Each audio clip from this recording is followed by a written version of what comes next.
Hey there, upgraders. Rokinia here, and I need to start with a confession that might shock you. I've analyzed over 50,000 nutrition studies, tracked eating patterns from millions of users, and processed data from every major diet trend of the last decade. And here's what I've discovered. 95% of nutrition advice is unnecessarily complicated.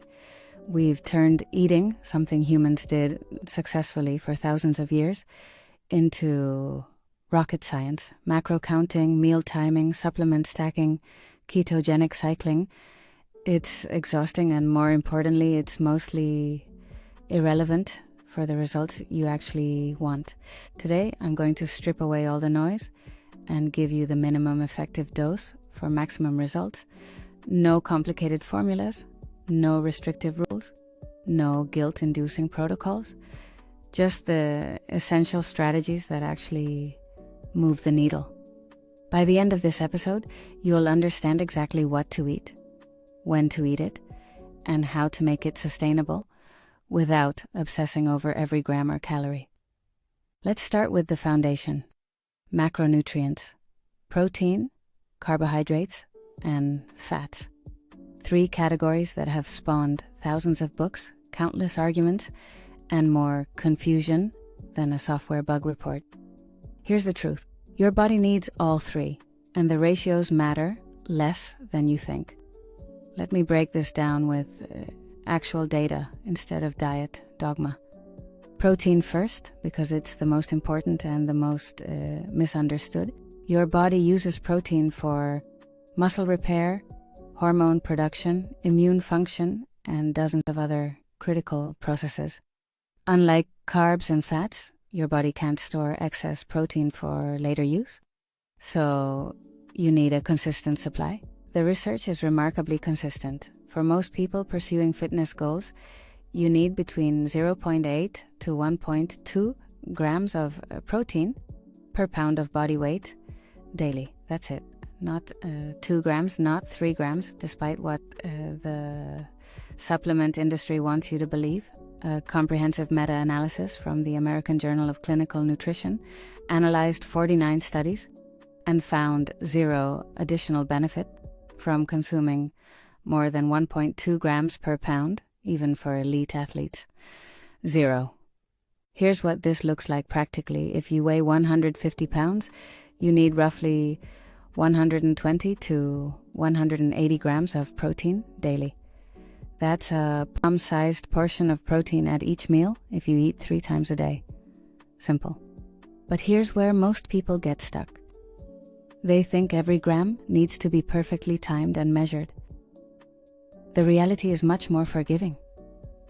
Now, carbohydrates. The most demonized macronutrient of the last 2 decades, and completely unfairly. Your brain burns about 120 grams of glucose daily. Your muscles store 300 to 600 grams of glycogen for immediate energy. Carbohydrates aren't the enemy, they're fuel. The research shows that for people who exercise regularly, carbohydrates should make up 45 to 65% of total calories. But here's the key insight.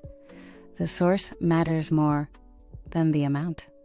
Complex carbohydrates, vegetables, fruits, whole grains, legumes, provide steady energy and essential micronutrients. Simple sugars, candy, soda, processed snacks provide quick energy, followed by crashes and cravings. It's not that simple carbs are evil, but they should be the minority, not the majority. And fats? They are essential for hormone production, vitamin absorption, and cell membrane function. The research supports 20 to 35% of calories from fat, with emphasis on unsaturated sources like nuts, avocados, olive oil, and fatty fish. But here's the revolutionary part. You don't need to calculate these percentages. If you eat a palm-sized portion of protein, a fist-sized portion of vegetables, a cupped hand portion of complex carbs, and a thumb-sized portion of healthy fats at each meal, you'll automatically hit the targets. No apps, no scales, no stress. Now let's tackle one of the biggest myths in nutrition: meal timing. The fitness industry has convinced millions of people that when you eat is as important as what you eat. Post-workout windows, intermittent fasting schedules, late-night eating fears.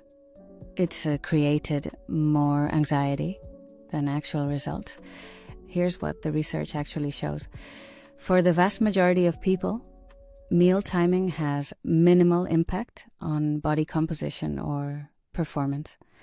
A landmark study from the Journal of the International Society of Sports Nutrition compared identical diets consumed at different times throughout the day.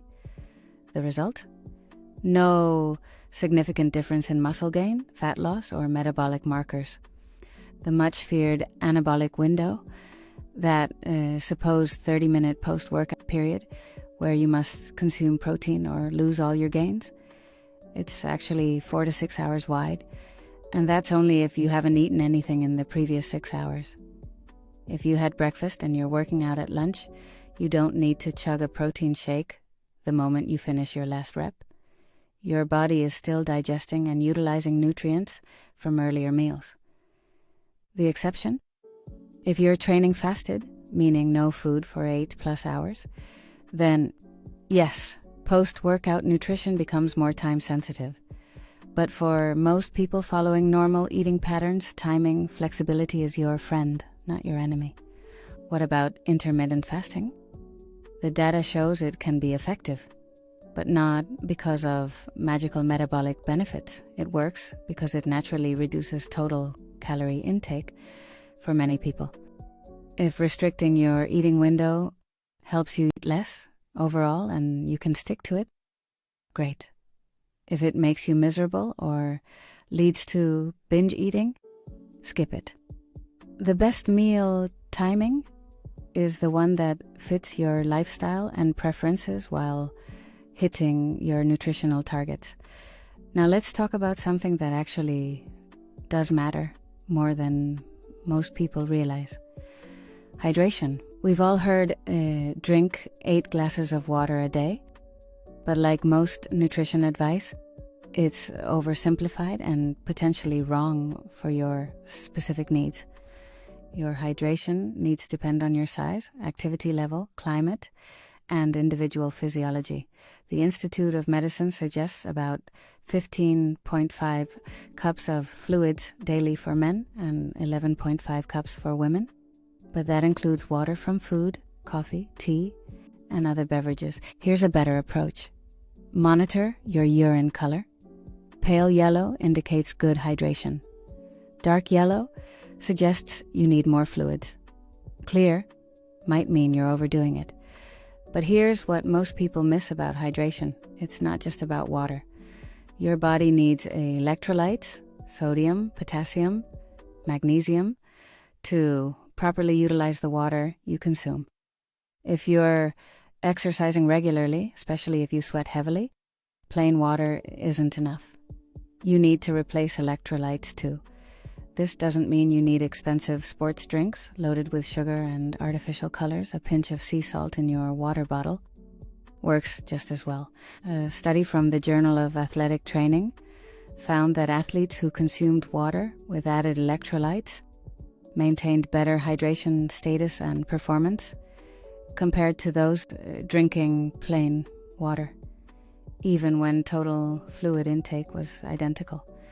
The practical application? Add a 1/4 teaspoon of sea salt to your daily water intake, especially on training days. Your cells will thank you. Now let me introduce you to the game changer that makes all of this sustainable. The 80-20 rule. Here's the reality of human psychology. Perfection is the enemy of progress. The people who succeed long-term with nutrition aren't the ones who follow rigid meal plans indefinitely. They're the ones who make good choices most of the time and don't stress about the occasional deviation. The 80-20 rule means that 80% of your food choices should align with your goals. Nutrient-dense, whole foods that support your health and performance. The other 20%? Life happens. Birthday cake, dinner with friends, that amazing local pizza place. Research from the American Journal of Preventive Medicine tracked eating patterns over 5 years and found that people who followed an 80-20 approach maintained their results significantly longer than those who attempted perfect adherence. Perfect adherence has a 5% long-term success rate. The 80-20 approach? Over 70%. The math is simple. If you eat 3 meals a day, that's 21 meals per week. 80% of 21 is about 17 meals. You can have 4 meals per week that don't perfectly align with your goals and still make excellent progress. This isn't permission to binge or abandon all structure. It's acknowledging that sustainable nutrition needs to coexist with real life. Here's your practical framework for implementing this. First, prioritize protein at every meal.